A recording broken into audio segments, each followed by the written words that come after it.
एक दफा का जिक्र है, एक छोटे से गांव में जो खूबसूरत माउंटेन और घने जंगल के दरमियान था। वहां एक छोटा लड़का रहता था जिसका नाम आरिश था।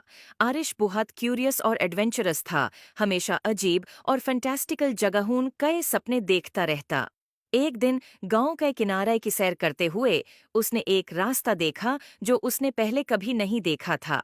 ये रास्ता एक पुराने जादुई घर तक जाता था जो फूलों से ढका हुआ था, और एक गार्डन जो जादू से चमकता था उसके इर्द गिर्द था। आरिश खूफ और जोश से घर की तरफ बढ़ता है। जैसे ही उसने दरवाजे का हैंडल छूने की कोशिश की, वो एक गरम सुनहरी रोशनी से चमक उठा। दरवाजा खुद ब खुद खुल गया, जैसे कि वो उसको बुलाता हो। अंदर घर अजीब और शानदार चीजों से भरा हुआ था।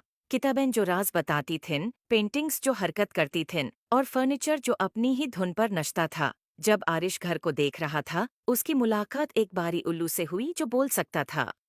उल्लू का नाम ही ओलिवर था। ओलिवर ने आरिश को समझाया कि ये घर जादू की एक दुनिया है, और ये किसी ऐसे शख्स का इंतजार कर रहा था जिसका दिल पाक होता कि उसके राज मालूम हो सकें। घर का अपना एक मैजिक था जो अपना जादू उन लोगों से शेयर करना चाहता था जो इसके लायक थे। ओलिवर ने आरिश को घर के अंदर घूमने में मदद की और उसे अद्भुत कमरे दिखाए। एक गार्डन जहां फूल मिलकर गाते थे, एक लाइब्रेरी जहां हर किताब एक अलग दुनिया का दरवाजा थी, और एक रसोई जहां मसाले और इंग्रेडिएंट्स खुद नाच कर खाना बनाते थे। हर कमरा एक नया राज था और आरिश ये देखकर बहुत खुश होया। लेकिन घर ने आरिश के लिए एक छोटा सा इम्तिहान भी रखा था। घर के सबसे गहराई हिस्से में एक ताला लगा हुआ कमरा था जो सिर्फ वो खोल सकता था जो सच्चे दिल से जादू पे यकीन करता हो। ओलिवर ने आरिश को एक चाबी दी और कहा कि अपने दिल पर भरोसा करो। आरिश ने गहरा सांस लिया और ताला के सामने गया, चाबी डाली और घूमे।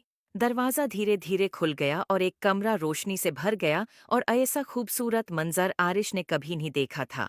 एक आईना जो मुस्तकबिल दिखाता था। इसमें आरिश ने अपने आप को देखा जो बड़ा होके अपने गांव का एक मेहरबान और अक्लमंद लीडर बन गया था, जो अपने गांव में खुशहाली लाता था। उसने महसूस किया कि असली जादू उसके अंदर ही था। आरिश ने ओलिवर और जादू के घर का शुक्रिया अदा किया और वादा किया कि वो अक्सर वापस आएगा। और इस तरह आरिश और जादू का घर सबसे अच्छे दोस्त बन गए, और उनकी दोस्ती ने गांव में सलोन तक जादू और खुशियों को ले आया। उम्मीद है आपको स्टोरी पसंद आए होगी। Please like and subscribe my YouTube channel.